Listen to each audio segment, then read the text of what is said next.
Now, welcome to another Yet Product-led Growth webinar from Reinvent Growth. Today we have with us an onboarding legend, as I like to call him, Samuel Hulick.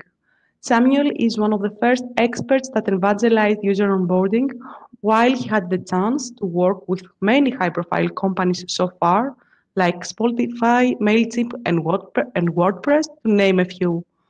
In our 60-minute session, Samuel will walk us through the elements of user onboarding with the hope that you can take those practices internally and excel your onboarding delivery. In detail, our agenda will entail how you can cross the onboarding chasm, tailor the user experience, help users envision their improvement, pick out the quick wins, and of course, how to create habitual users. Please note that you can write all your questions in the chat and they will be answered during our QA session in the end. Samuel, welcome for starters. And it's great to have you here. It's great to be here. Thank you very much for having me. I think that the very first question that is in our audience head is how you got involved in the onboarding to begin with. What made you think that this is the pain point the SaaS organization needs to address? Sure. Well, that's a good question. I have been in the world of user experience for a little over a decade now. And it was something where when I would work with SaaS companies or just software companies in general, I would notice that there was a very high premium and priority placed upon looking at user engagement numbers and the retention of users and just confirming that users are generating value for the business, and ideally that the business is generating value for the users as well. And I saw that onboarding was an area of massive opportunity in that regard, and one of the best levers that you have for growing your user base and your business based off of that. And was often really overlooked and kind of treated as an afterthought. And so I made a point to try to bring some more attention to that. And that's been a little over 5 years at this point, and still very interested in exploring this area of opportunity and trying to share what I learn. Okay, that's great. Let's move to the first part of our agenda, and I will start the interrogation right now. So I will try not to exhaust you, but feel free to add anything that I may have missed. For example, when crossing the onboarding chasm, what do you think is the first step organizations need to take?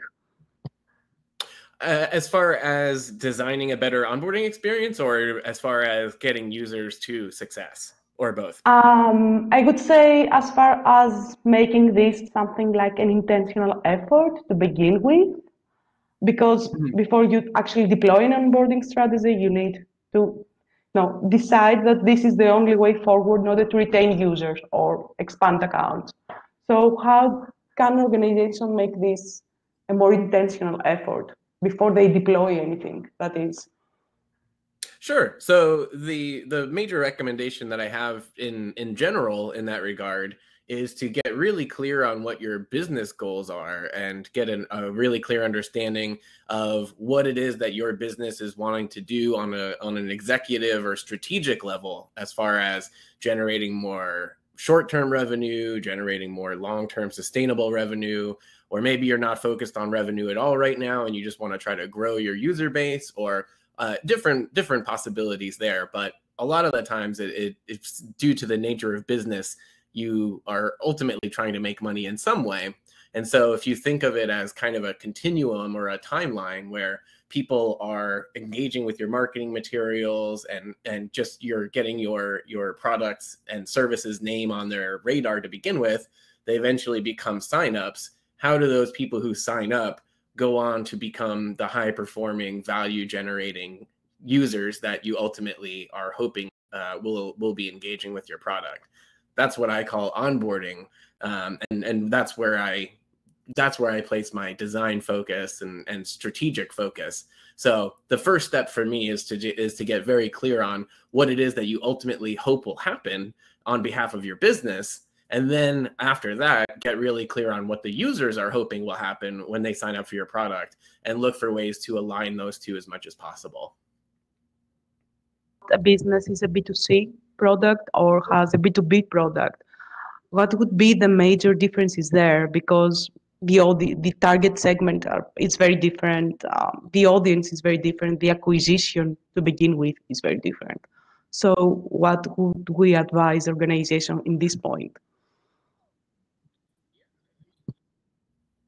Yeah, I mean, to me, I think that I try to take a somewhat agnostic view toward B2B versus B2C. In both cases, I think that there are a lot of commonalities, and while it is helpful to distinguish between the two, in some ways on a strategic level, it can also lead you a little bit astray. I think that for me, regardless of the context of business, enterprise, consumer, anything along those lines, that if you that ultimately the users who are signing up for your product are engaged in some sort of life event that's driving them to be interested in your product because they think that your product will be able to help them with that particular situational concern, even if that's something that might seem as abstract or immaterial as just feeling a sense of thrill by playing a video game, or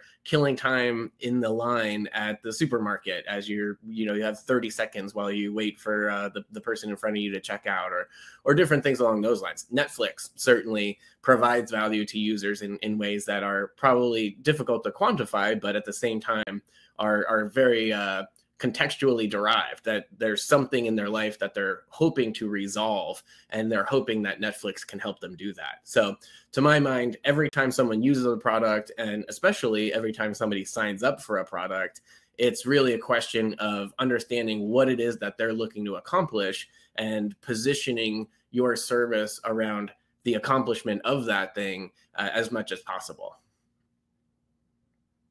Onboarding is activation, most probably. It is correlated with acquisition, but what about the rest stages? I mean, how do you retain a user via the onboarding itself, and how you actually expand this account by, intervening the right moment, and actually having the onboarding be the guidance and not the customer-facing departments? How you streamline that process?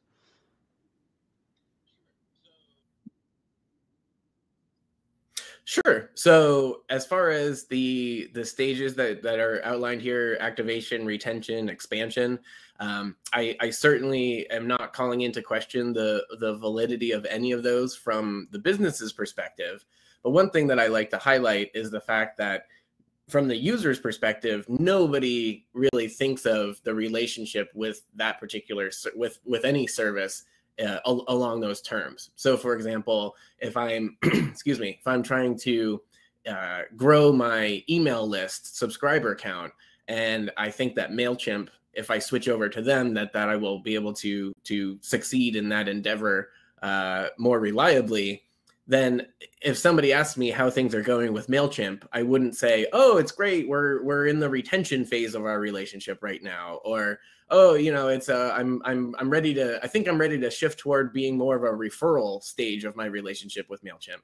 For me, it's the context is, how is my list growing, or things along those lines that are much more immediately and directly relevant to my life, and again, the value that I'm trying to get from the product itself.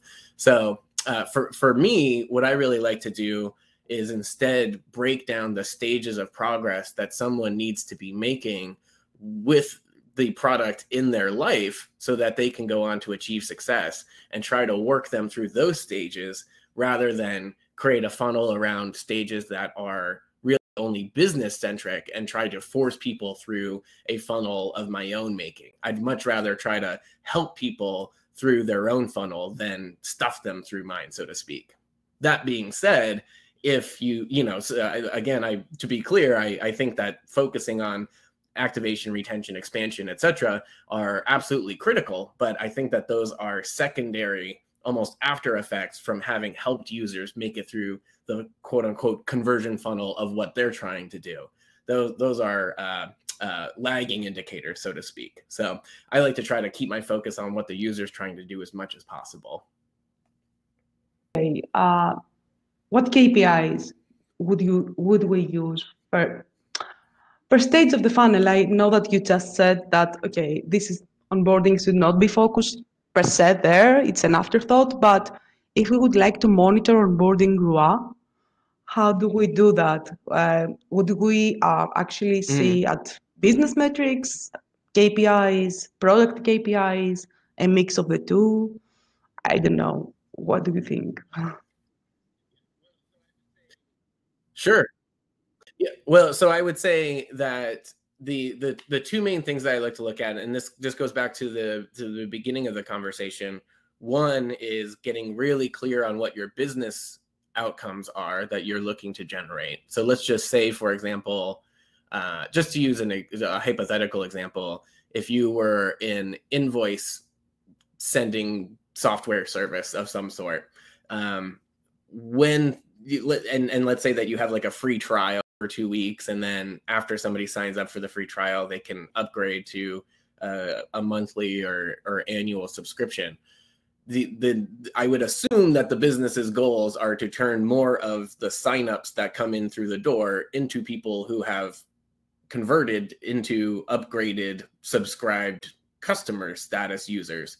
And so what I would start to do first is just to identify what are the different things that have to happen in order for somebody to be able to go on to upgrade their account. They have to start their trial. They have to go through your onboarding experience. If you're sending invoices, you probably need to send an invoice or something along those lines in order to receive value from the product. Then you have to go through the billing and upgrade flow, so on and so forth. And so I would start by identifying what the thing the business wants is, which let's again say converting from trial to paid, and then look at all the different steps in between sign up and that conversion event and see which events are required in between so that we can kind of make an ad hoc conversion funnel from that.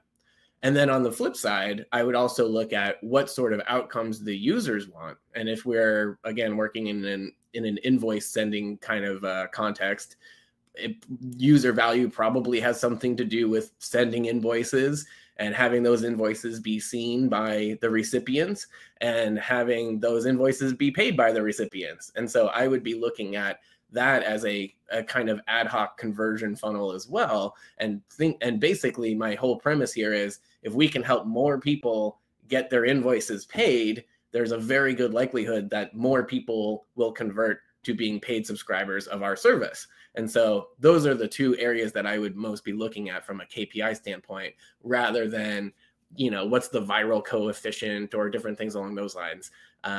So for me, I like to try to situate the KPIs with as much contextual alignment as possible, and then move forward from there, so that if I am going to start, I don't know if this is the best term, but gaming the system, or if I'm trying to optimize for particular outcomes, I at least want to make sure that those are inherently valuable outcomes, for one thing, and also are in alignment with what the users are ultimately trying to do, and confirm that the people who are coming through the door are actually looking for the service that we provide, and that the people who are looking for that value are actually standing a very good chance of receiving it. The magical word that you said, which is context, and I will try to emphasize, I cannot actually stress this enough. Context is perhaps one of the most vital elements for any onboarding strategy per se. And it usually comes with customer feedback. So the more customer feedback we have, the better for us to streamline our onboarding practices. And organizations that actually miss out on this one, onboarding never makes sense for the end user. So, however, a lot of customer feedback may have the opposite effect. It may overwhelm internal teams, customer success, sales, so on and so forth. So my question is, where do you put this line where you say that we take into consideration the feedback, but from there and onwards, we follow our own path, our own vision as product owners, for example? Mm-hmm. The Sorry, question what was was the question part there? when customer feedback, which is actually the context we need to assess for our onboarding, is more than enough, or when it is imperative for us to consider in order to streamline the onboarding procedure. Gotcha. Yeah, so as far as gathering feedback and trying to determine what sort of feedback is actionable, is that sort of the question? The one that we should consider for onboarding. Which feedback should we actually left aside? Because at some point, feedback is more than enough. Mm-hmm. So it can actually confuse you rather than optimize any onboarding process. So where is that golden line that where you say that, okay, I can take this feedback, I can leave this out? What would be the filter to do that?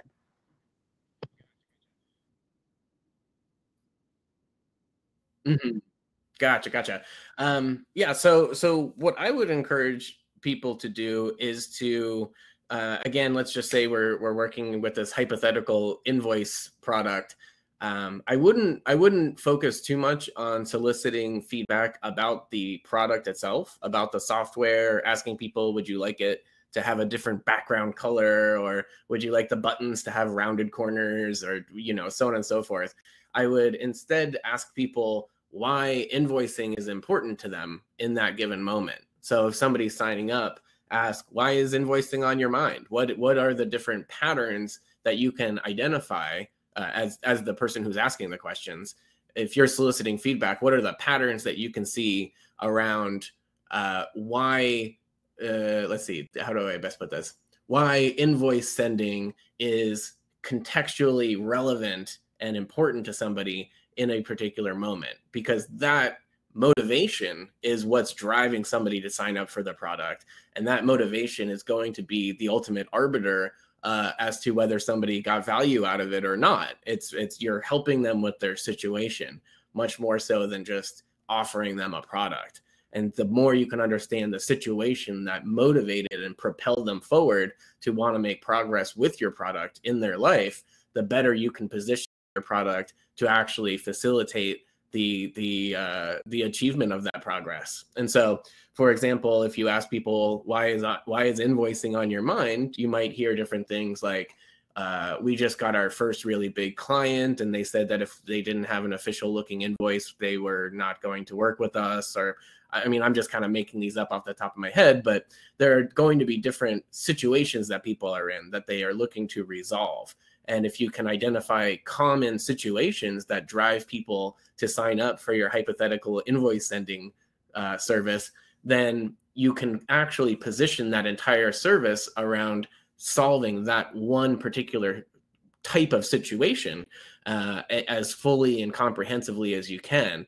And so that's ultimately what I would be looking for, and ultimately what I would be intending to design the onboarding experience around, much more so than, by contrast, what a lot of people, I think, instinctively want to do, which is to highlight everything that's great about the product and take people through a 20-step tour that walks them through what all the different buttons do and all the different screens are for. I personally would strongly advise trying to get out of that mindset as much as possible and think more about how do we actually just guide the user to, well, how do we even identify what success looks like for any given user? And then how do we reliably and comprehensively guide them to that success? What I would like to ask now is if you have, in your years of experience so far, actually filtered some practices as more useful rather than others. And I'm talking about, from email onboarding flows to tooltips or checklists. Do you think that there is a best practice per se, or this is something totally related to what the solution offers? Have you seen, for example, some statistics going up Gotcha. from So like checklists? on the Abstract example. Gotcha. So the standpoint of different design patterns, like which ones do I generally recommend or not, or which ones are more universally Yes. effective? If, for example, if something was If, for example, email was missing, onboarding would not be complete. Email is pretty much associated with onboarding 100%.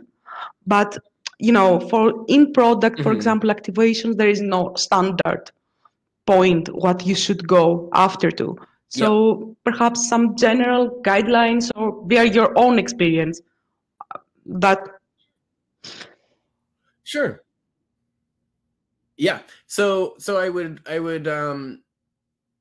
just as a general caveat, I would generally encourage people not to think first about the different design patterns. I would first have them think about the user context and then determine which design patterns would fit that the best.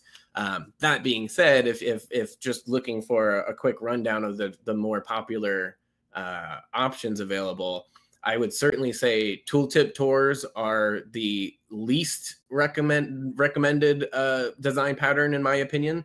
They are inherently very brittle, where users can accidentally click the wrong button or click outside of the tour and lose all their progress in the middle of it. Or maybe you're just taking them through a 20-step tour that they are just not even finding to be that relevant to begin with, or maybe only step 2 was what they really cared about, and now they just have to click next through the other 18.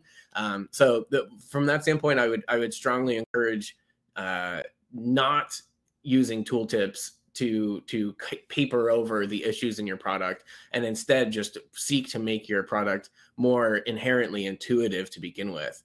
And ways to do that are, one, to make use of empty states as much as possible. So if you have containers in your interface, like if you have a dashboard that shows different charts or lists or summaries of information, and if somebody just signed up for your product and they're not seeing or they log in and there's just no activity to show, a lot of times all of those containers will just say, you have 0 invoices, or just almost sort of a stern admonishment for having not done something, where the user really couldn't have helped but have done they all they did was just go through your account creation flow. Like, there's no way they could have done something anyway up until that stage. So instead, making those empty states, rather than saying 0 invoices, to instead say something to the effect of, here's where the invoices normally are. There aren't any yet because you haven't made any, but here's a way to go and create your first invoice. And once it's there,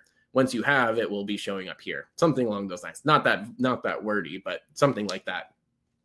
Another pattern that I really like, as you mentioned, are email flows, as you call them, or lifecycle email sequences or campaigns, especially if you are basing those emails off of the actions that the users are taking. So if you, again, look at the steps that someone needs to go through to receive value from your product.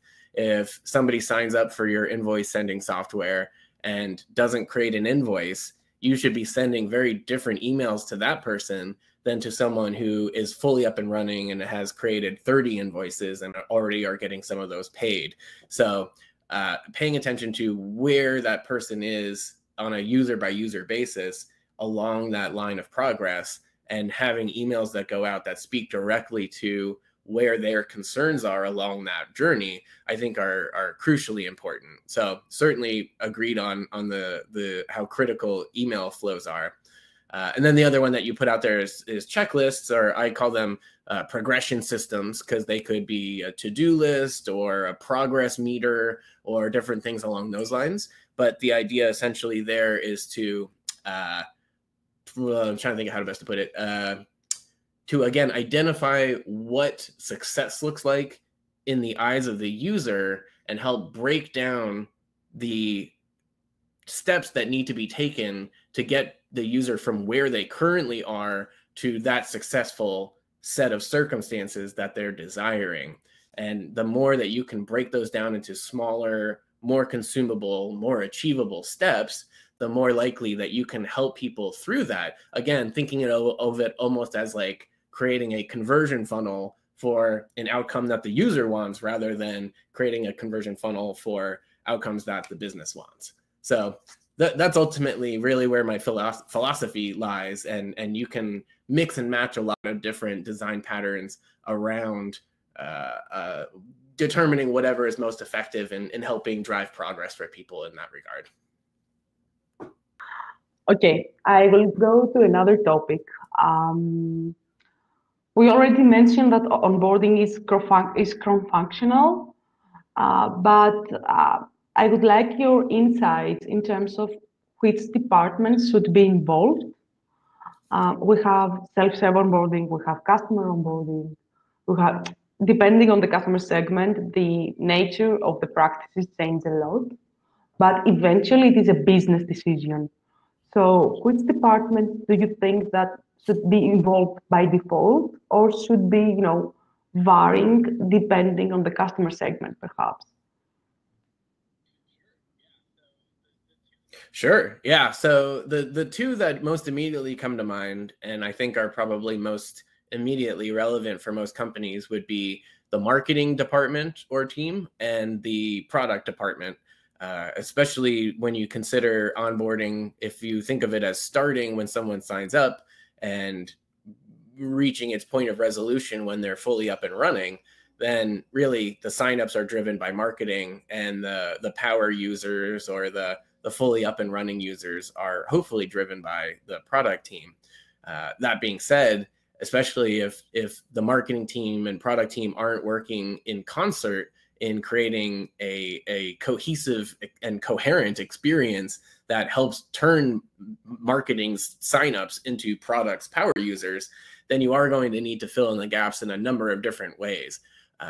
That can be through customer success, customer support even. That can be through your growth team or department if you have one of those. Sales can certainly pitch in as well. It can be many different, sort of like the cliche, it takes a village to raise a child.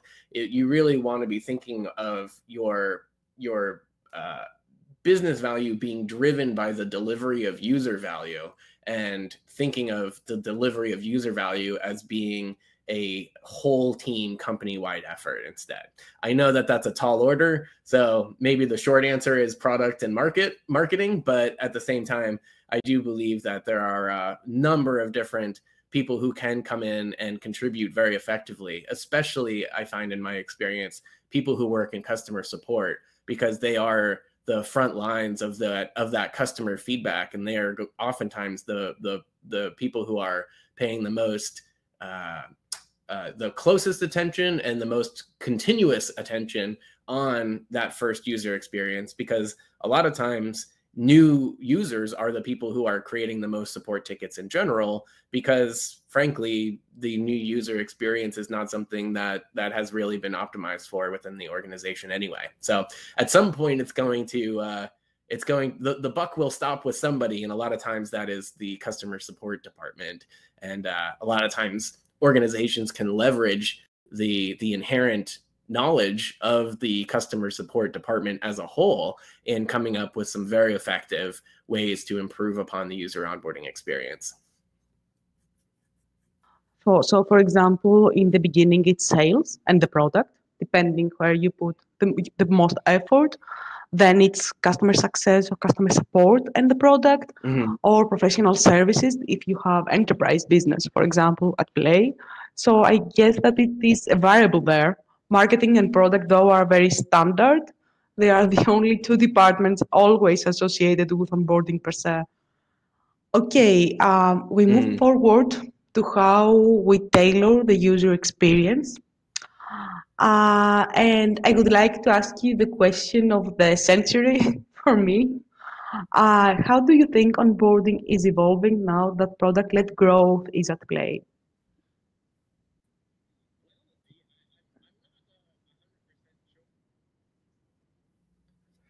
Well, I'm not 100% sure how onboarding is evolving. I hope that it is. I know that it continues to be a real area of neglect for many companies, and I'm hoping to be able to do something about that. And if product-led growth is a forcing function there, then I certainly endorse it. That being said, it seems to me that product-led growth is a concept that really focuses on how to design a product so that it facilitates its own distribution as much as possible in terms of engagement, activation, retention, etc. And if you are especially looking at engagement, or even more especially looking at retention, onboarding is essentially your first opportunity to retain those signups that your marketing department and your company overall have been fighting so hard to win. So to my mind, if you are looking to take a product-led growth approach, then it means that you will be focusing on some very important user engagement metrics, and ultimately the onboarding experience is probably the best opportunity to really double down on those. Not only is it something where when you create, or excuse me, let me see if I can rephrase that. When you are designing an onboarding experience, it is an area that is highly that's ideally positioned, I guess you could say, for experimentation, where when new people are signing up for your product every day, you can be running tests. Maybe they're split tests, A/B tests, things along those lines, or maybe you're just looking at different cohorts and seeing what their performance is like. But either way, you're getting these fresh faces in every day who are not used to your product. And so if you are running split tests or changing things around, it's not like you have a familiarity bias that you have to be fighting against, where if you're split testing something that fully up and running users are going to experience, there's going to be an issue of them saying, whoa, you've rearranged everything, I don't even know how to move forward now. That's not an issue when people are completely new to the product, because they don't know what the product is, quote unquote, usually like anyway. And then on top of that, it can give you some very short-term user engagement metrics to focus on that are a lot more relevant than, again, like the fully up and running, you've been using this product for a year or two type user base. Specifically, again, using the invoice sending example, are people uploading an invoice? Are those invoices getting seen? Are those invoices getting paid? That's not necessarily the most actionable metric to look at for fully up and running users. You can't just say, hey, wouldn't it be cool if you made 30 more invoices, if there especially are not 30 more projects or clients that they need to invoice. But you can look at the earliest people who just signed up and say, how good are we at creating a system that at least gets them over the first couple humps? And so for that reason, I think that that onboarding can oftentimes be a almost, I don't know if canary in the coal mine is exactly the right turn of phrase to use, but they can be very sensitive and experimentation friendly indications of product market fit and traction with a user base, in a way that just running sort of blind split tests with your fully up and running user base just would not inherently facilitate. Now that product analytics are actually a thing that is being exploited, how do you think that they streamline the onboarding practices per se? I mean, now we have tools in our disposal that can say to us that after those events, the user actually purchased, or they can actually map what the user does in real time and how onboarding helps in this issue. So, do you think that we have other KPIs now at play, product KPIs too, or do we need to stick in the business or KPIs that we had so far?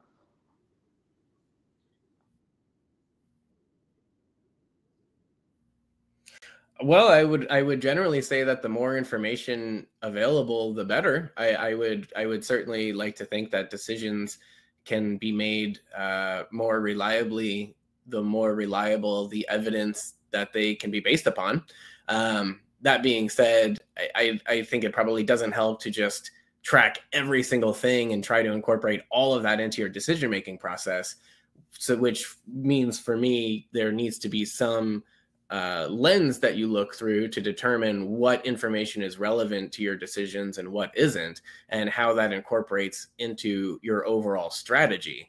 And again, from that standpoint, I really like to look at, especially from an onboarding perspective, what's the first possible payoff that the business can get from in terms of value. So just getting somebody to convert from trial to paid, for example, and what's the first possible payoff that the users can get from their own perspective, and try to focus on which analytics have the most causal relationship with those things taking place, and make your decisions based off of that as much as possible.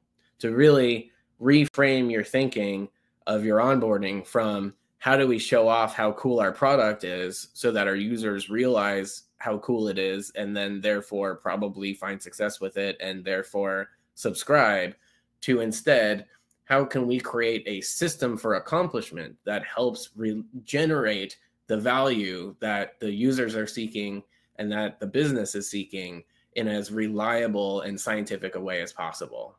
So to my mind, it's something that is massively undervalued, and I'm certainly a big supporter of taking a more analytical view of your user experience. But that being said, that won't necessarily be super helpful if you're still operating in a product-centric mindset. And my next question is actually very close to what I read or heard from you saying in other webinars or in blog posts and essays, that jobs to be done, it's actually a framework that can capitalize on onboarding overall, and something that organizations need to invest upon. So now with product-led growth, we have more context in terms of what the user does in-app. In the long term, you can actually have product data analysis and have some takeaways off of them. So my question really is, what do you think a jobs to be done onboarding should include now in order to optimize the onboarding process, and how it actually can invest in contextual guidance now that we have context in-app as well? Yeah, absolutely. It's a great question. I wish more people would discuss it. I'm a big proponent of jobs to be done as a mindset. As far as jobs to be done as a framework or as a methodology, I think that it's still very early, and that the frameworks that currently exist, I find are still not quite going far enough, at least in terms of how products should be designed, and especially how onboarding experiences should be designed.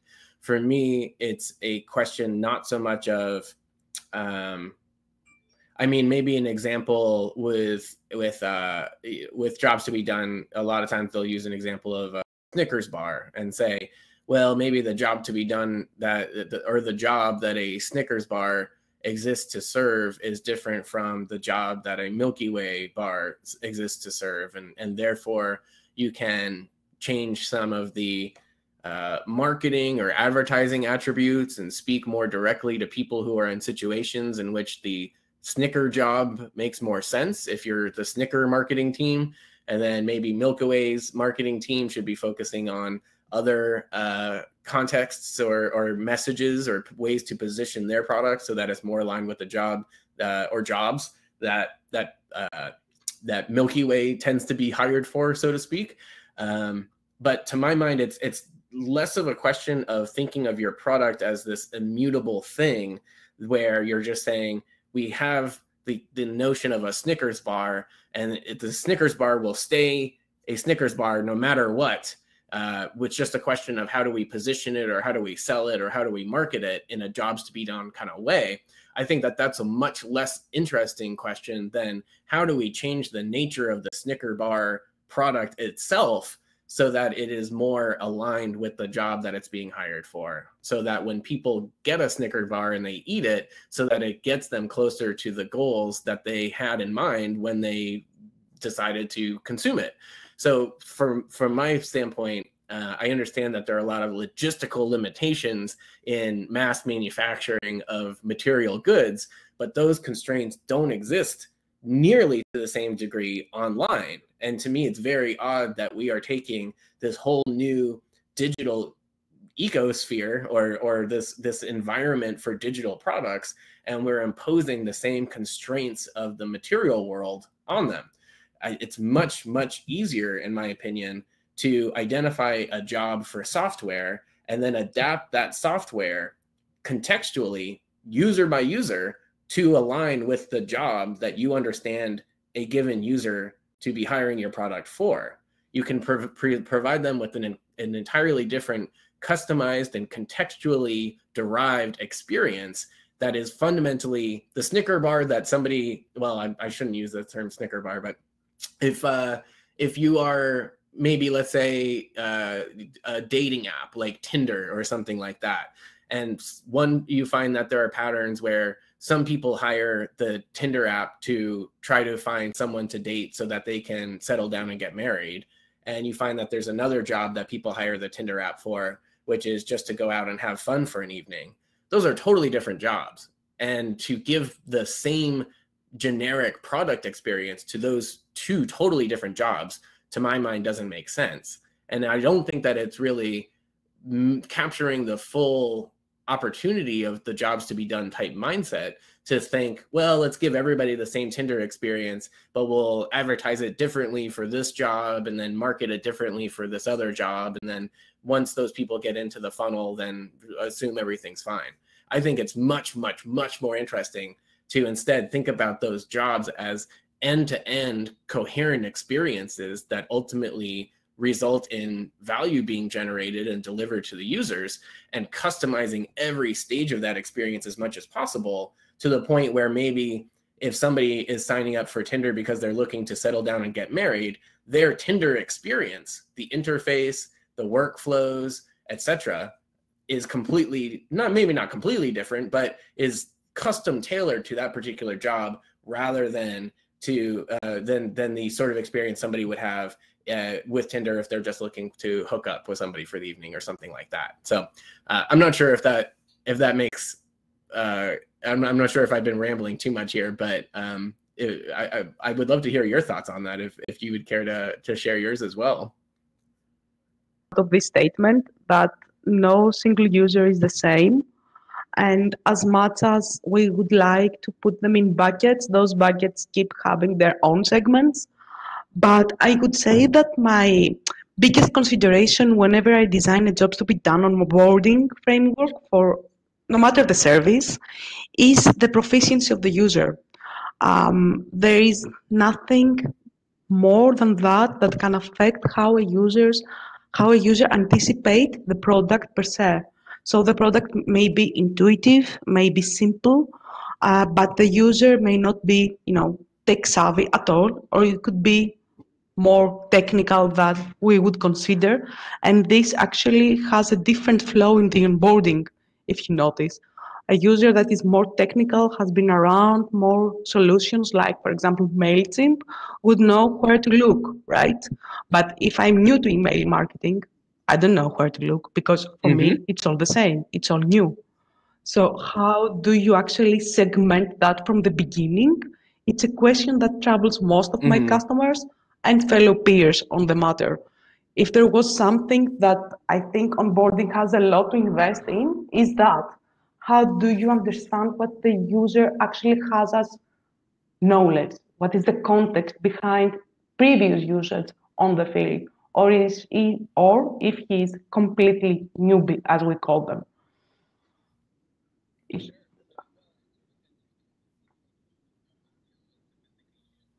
Sure. Well, and there's not only level of skill and sophistication with your product itself, but also, as you were saying, just the domain overall, or just their level of sophistication in solving their own problem, or even just the level of sophistication of the problem that they're facing itself.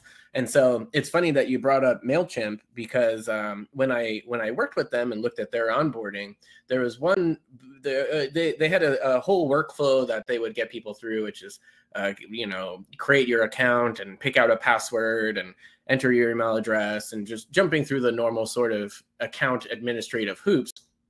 And then one of the questions that was asked was just a little drop-down menu, I'm fairly sure at the time at least, which was how many subscribers do you have on your list right now? Because from MailChimp's perspective, they are serving such a diverse demographic of people. It's almost like a continuum where on the one side, there are people who operate let's say a health food store or something like that, and they've heard that they should have a newsletter and are trying to explore that for the first time. So let's say very little level of sophistication and in their approach. And then alternatively, on the other side of that continuum, there might be somebody who is managing email lists at their agency for a dozen different giant corporate clients that are managing, millions of subscribers for each of them. And so the differences there are going to be very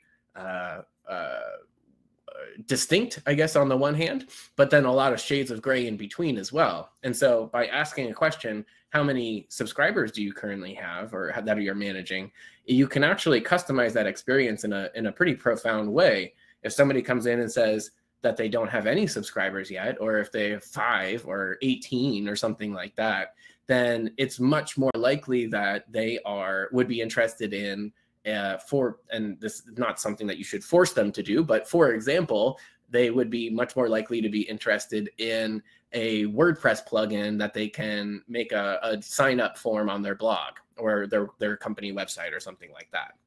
Whereas that would be laughably irrelevant for someone who is managing millions and millions of subscribers for dozens of high-level clients. So if somebody said, oh, our subscriber count is in the millions, then the product or the onboarding experience could then steer them towards something that would be more relevant, like, for example, migrating their lists over from a different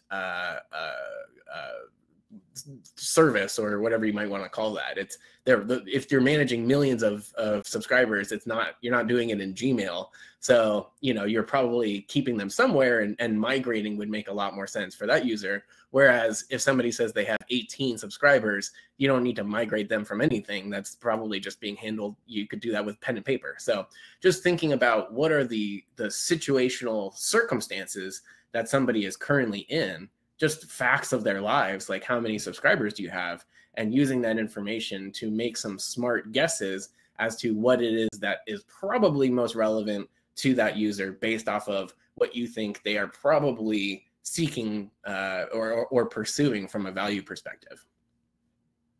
And then one last thing, just because I can't shut up about this, is I would also really distinguish the notion between different types of users. Like even here, where in the parentheses you say, assuming that we need to tailor the experience for many different user roles, I would really say it helps to not think of custom tailoring experiences for different types of users or different kinds of people, but instead tailoring the experiences for different kinds of contexts, different situations that are driving someone to be signing up for the product, which imply different sorts of value that people are trying to get from the product, and put them on a path to that as reliably as possible by paying attention to the life circumstances that they're bringing with them, and aligning your service as much as possible around helping drive them toward that ultimate outcome that they're seeking. So to my mind, it's very different to ask someone if they are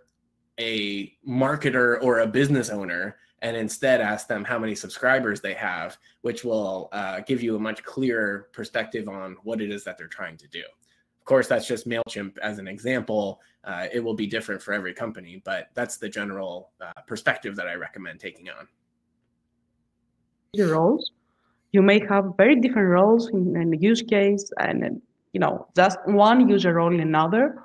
All the users may be doing the same thing. So I think that you cannot actually put that in any bucket. You need to know your product that much well, and analyze your analytics as with the same proportion in order to derive the necessary conclusions. We have actually a question on the matter. Miles asks do you think there is a benefit in framing the idea here as a distinct? as distinct separating things as opposed to one product that happens to be highly personalized and inherently adaptive and somewhat fluid in nature in regards to end-to-end personalized experiences based around the desired jobs to be done framework.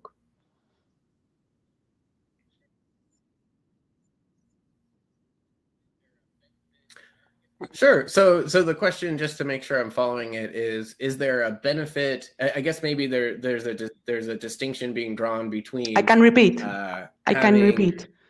highly almost silo experiences. Oh no, well I'm looking at it too. I can see it. I'm just trying to confirm that I'm following it. But it seems like the difference is having totally different. Oh, okay. I'm getting a thumbs up from Miles. Yeah. So, do you want to segment completely where you have completely different workflows and pathways in your product for different jobs to be done versus creating a super pathway that is a little bit more fluid and adaptable that can, in theory, handle a number of different ones. And in my best recommendation, and this might sound a little okay. Miles says premature on the thumbs up, but okay, sounds like we have confirmation. That's what the question was. This might sound a little bit abstract or out there, but I would almost recommend thinking about your default product experience, which is, let's just say, what the 99% of the products out there currently offer. Let's say you just have one experience that everybody goes through to experience the one product. There's Tinder, whether you're looking to settle down and get married, or if you're just looking to have a fun night out, you get the same Tinder experience. To my mind, I like to think of that product state as being basically the default or backup experience. And instead of trying to create a bunch of different wholly separate experiences or different contextual pathways or workflows, I like to think of the regular product as the fallback experience, and that you can then enhance it in a trying to remember the term.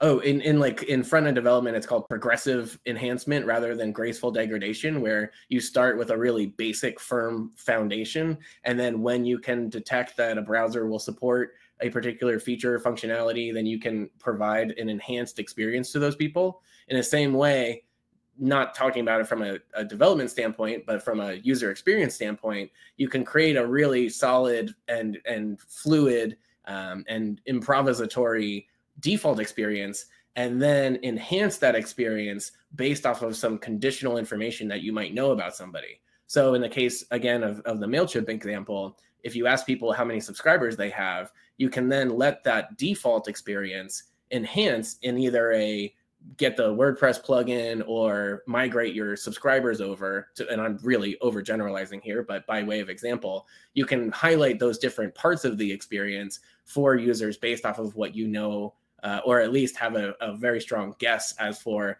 what they can be doing. So I don't really see it as an either or, where you're not just designing a single product for a single job to be done, but instead thinking about how you can adapt your technology and your service to match a number of different overlapping jobs to be done, or jobs, and then customize and enhance the experiences for each of those based off of the underlying foundation that you have of a product. So I guess to go back to Miles's question, I would encourage you to think a little bit more along the lines of the inherently adaptive and somewhat fluid version, but at the same time, I don't think it's an either or.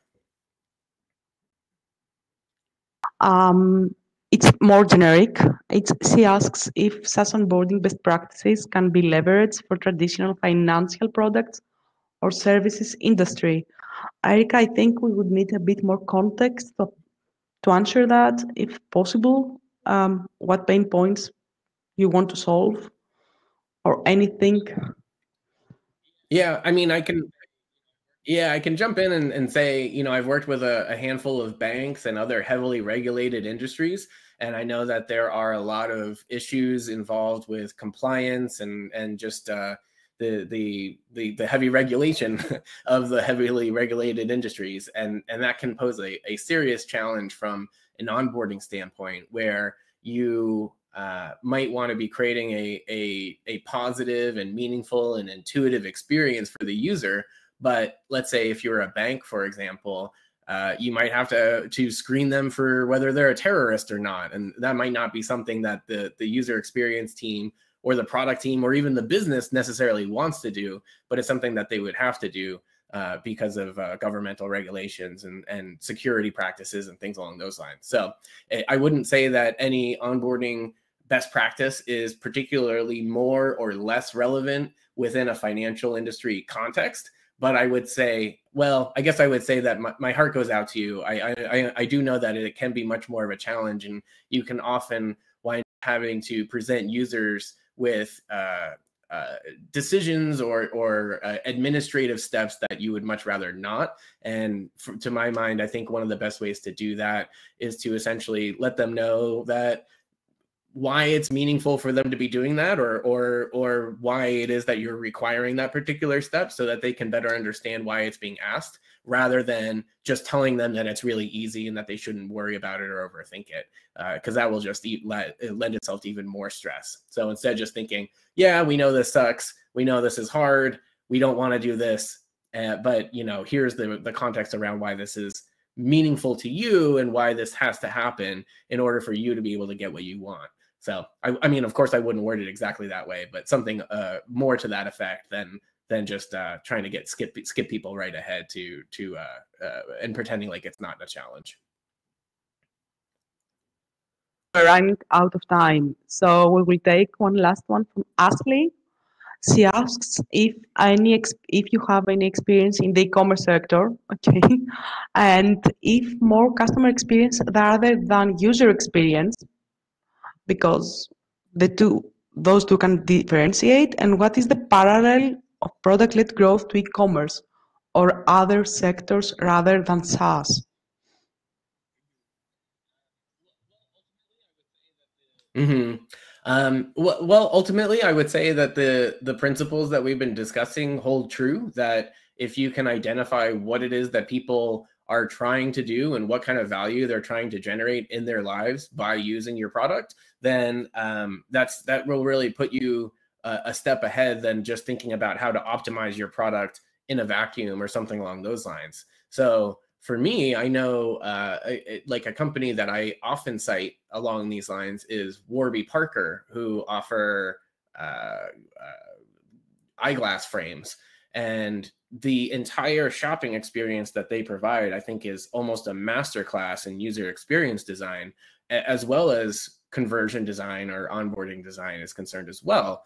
Because there are, if you're Warby Parker and somebody's coming to your site, it's very likely that the job that they're hiring Warby Parker for is to have a pair of glasses that they feel confident and like that they look good in and that they enjoy wearing at the end. And there are so many steps that happen in between that Warby Parker really, really pays a lot of attention to. So not only when you get on the site and it's a typical e-commerce experience where you get to browse the different products that are available and see which frames might be most appealing to you. But then they also have things where you can upload like your own digital avatar and simulate what the frames would look like on your face or things along those lines. But then on top of that, they also offer a program where you can pick 5 frames and have them sent to your house so that you can try them on for free. And what I like to highlight there isn't, I mean, that part alone might not be completely mind-blowing, but you also have to really think of the logistics that from the user's perspective around how that all works. What is the shipping speed for that? How do they know when the box has arrived? When they get the box, what's the process that they go through to open it? And how are they understanding and having how are you or Warby Parker in this case, I'm trying to think of the best word, reinforcing the value that they're getting every step of the way and every touch point that they have. So your shipping speed is user experience. The way that you open the box is user experience. The way that the frames come in little plastic baggies that you open at the top are part of the user experience. The way that you send it back is part of the user experience, which is why they also include a free return shipping label that's already printed out. all of these different steps, and all of that only lead up to somebody just selecting the pair of frames that they want, and they still have to send the box back and wait for the pair of frames that they actually want to come back. And that also has to include their prescription and so on and so forth. And so just thinking about all of the logistical elements of getting somebody from, I would like new eyeglass frames or new pair of eyeglasses, to I have them and I like them. Many, many, many different administrative steps to go through there from the user's perspective. And the more that you can take all of your technological power, design power, and human resources on your company side to smooth that process out as much as possible for the user, the more thoroughly you can connect them with from point A to point B of what they're really looking for in terms of value. You so far. Okay, the next part is how we help users envision their improvement. Um, so the typical question, how can onboarding achieve that as a strategy?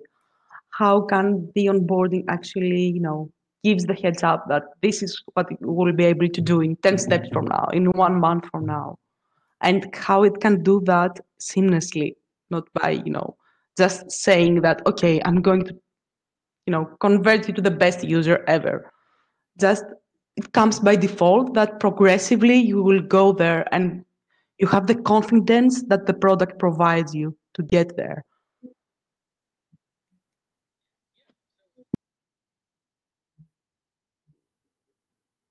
Yeah. So as far as how to help people envision that particular improvement, I think for me, it starts with just getting an understanding of what it is people are looking for to begin with. And it's probably not going to be the same thing in a one size fits all kind of capacity for every single user. So getting an understanding of what the different types of value people are looking for. In the case like with Tinder, are you looking to get married, or are you looking to have fun for an evening? Those are very different improvements to help someone envision. And so the first step in my mind is to just listen to what sort of circumstances, maybe listen isn't the right word, pay attention to what sort of circumstances the user is bringing with them, so that you can make some adjustments based off, without even having to ask the user just straight up, like, well, what are you exactly looking for here?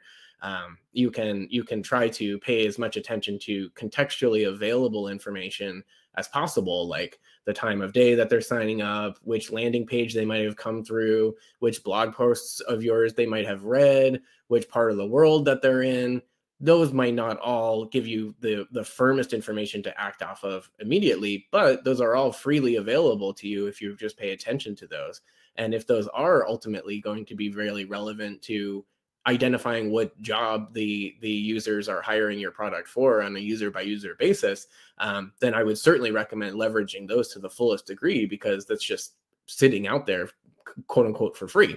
But then beyond that, if you do ask the users a couple questions about their lives or about what it is that they're looking for, I don't think that you will find that users are too resistant to engaging with that sort of line of questioning, because they can tell that you're asking because you're trying to help them more effectively.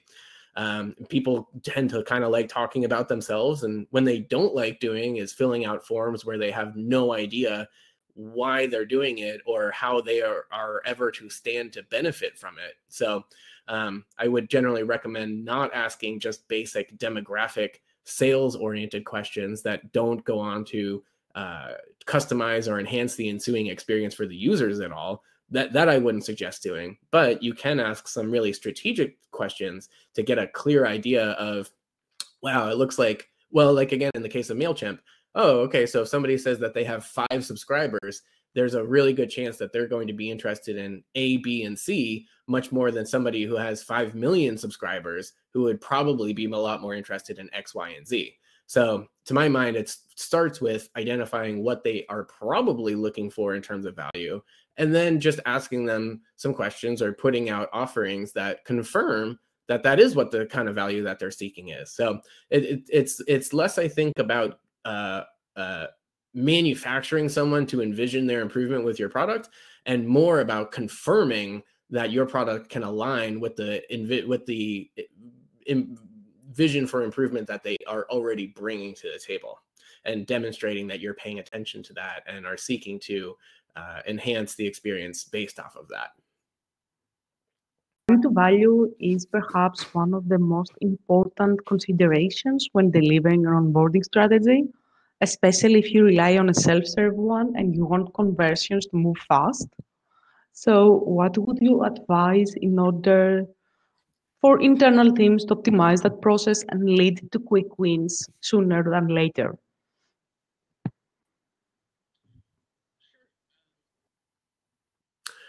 Sure. I would say I would encourage people not to think about the quick wins in terms of their product category. I would encourage teams to think about the quick wins in terms of the contextual category, or what you might call the job category, and instead focus around that. So based off of your own category, I mean, I guess it's really a question of what your business outcomes are and what you're seeking to generate from a business perspective, and then matching those to the user outcomes that you can reliably provide to them. And once somebody has received value from what it is that you offer, then to make sure that you're designing your business model in such a way that you can capture value by creating it. I think we've exhausted you enough. Thank you so much for joining, for sharing your insights with us. And thanks all of you for attending. Make sure to join our next webinar on the 17th of December with Travis Kaufman, VP of Product Growth at Gainsight, where we will discuss what else about product-led onboarding for the enterprise industry. Have a nice day, all of you.